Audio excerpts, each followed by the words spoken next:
Alright, so we're going to do a simple smudge tut. I already got my render and my pack open and my new file, so let's just drop the render in. It's an image I found, actually a pack that I got through DeviantArt, and I really like it, so let's see what we can do. First we're just going to resize the image.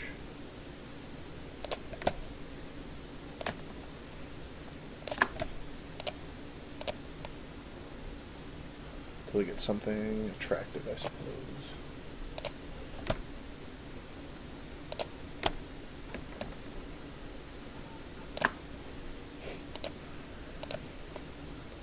Alright, a little small, but you know, lets me capture the whole render, or most of it. I'm just going to go into Zhao's pack. Hopefully some of you have this. This is the background that I use a lot, just because it makes it really easy to smudge. Drop that down. Alright, so once we get it positioned, like so, just duplicate it for safety's sake, turn off the layer, take out my smudge tool, go over to the brush settings. I change my scattering settings. I turn it off sometimes, turn it on, you know, depending on what I want. So these are the basic settings right now. Shape dynamics on, fade control, minimum diameter, 0, angle jitter, 10%. You know, all this stuff here. If you guys want, I can probably take some screens, and you guys can have those. Scattering, a couple different setups. Transfer, I don't even know what the hell that really does. Nothing, so I don't know. I have it on. Noise. Alright. So, there's that. Let me just, I mean, it's real simple. Just start smudging around the render.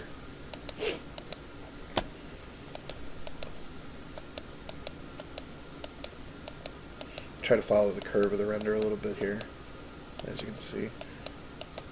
Up and back, and forward down the jawline, up and away behind the hair here. Smooth out some of the edges a bit. Take this and just click it over and over again a little bit until I find a bit of a blend that I like.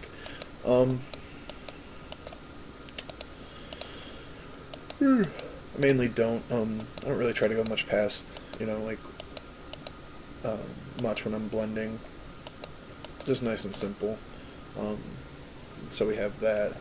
Maybe move it a little bit just to center it a little bit more around her. I use a splatter brush. So a bunch of different ones available. I'm sure you all have splatter brushes actually, so you can practice or change them up and see what you like, see what effects you can get. Alright, so that's the background. It's got a kind of whimsical color setup, so let's change the hue of this layer. Something a little bit dark purplish maybe. There we go, a little bit of a magenta. Just merge that down. Excuse me. Alright, so let me just duplicate our layer, our render layer, a bunch of times. Most of the time, actually, I only do 1 or 2 smudge layers.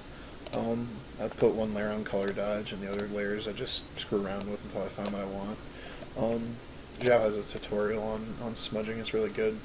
Let me just start smudging a little bit here and there, places that I want to kind of just bring out a little bit more of the render.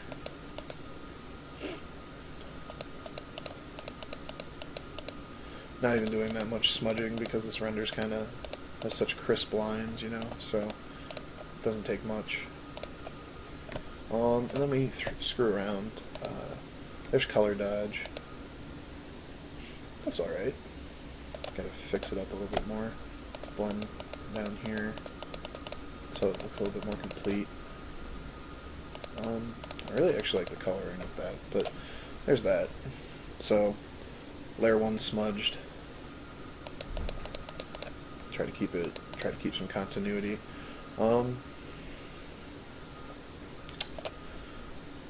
Next, smudge a little bit more, I guess, if I really want to. It's just going to be a trial and error period here. screw around a lot until I find what I like. Set that to overlay. Let's see what that looks like.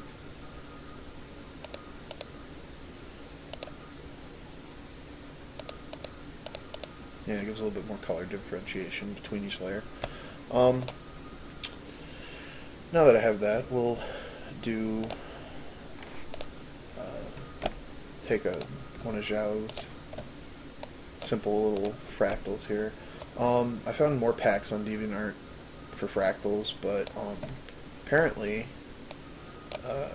Mega Upload went down or something like that.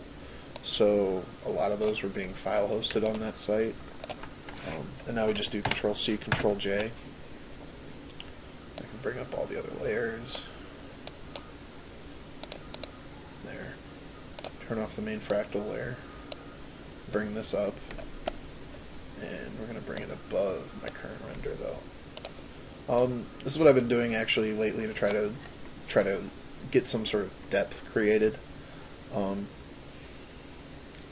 Just taking that layer, Control-C, Control-J over my stock, and then I take my erase tool, low opacity, simple, soft brush, and I can just go over it, go over the areas that I want to take out.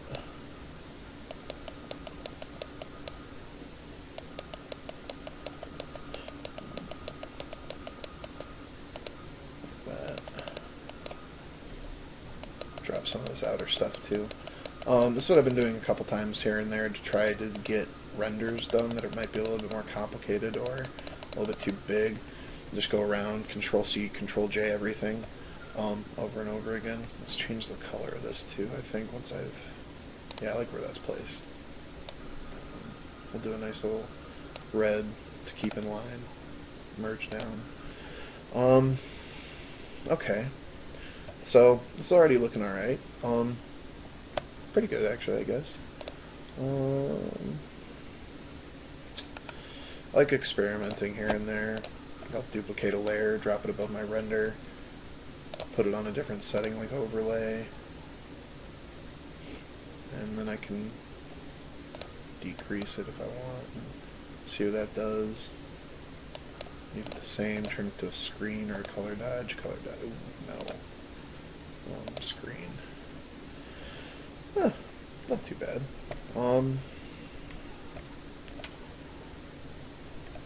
We could try this, I suppose. Just go over and erase the additional stuff that I don't want. Stuff above the hair, above the face, around the chin, the neck. Actually, the chin's not, or the neck's not too bad. But, so now it kind of just starts bringing the whole thing together. Lightly tap over this area here just to bring it down. The light's really supposed to be, I guess, coming from her face, so I'll add another one of these there in a different type. So there's that. So let's do this again real quick. Turn that all off. Position this right in there. And then Control left click that, and then Control C, Control J. Turn back everything, or turn everything back on. Let's see if I want to bring that above that layer.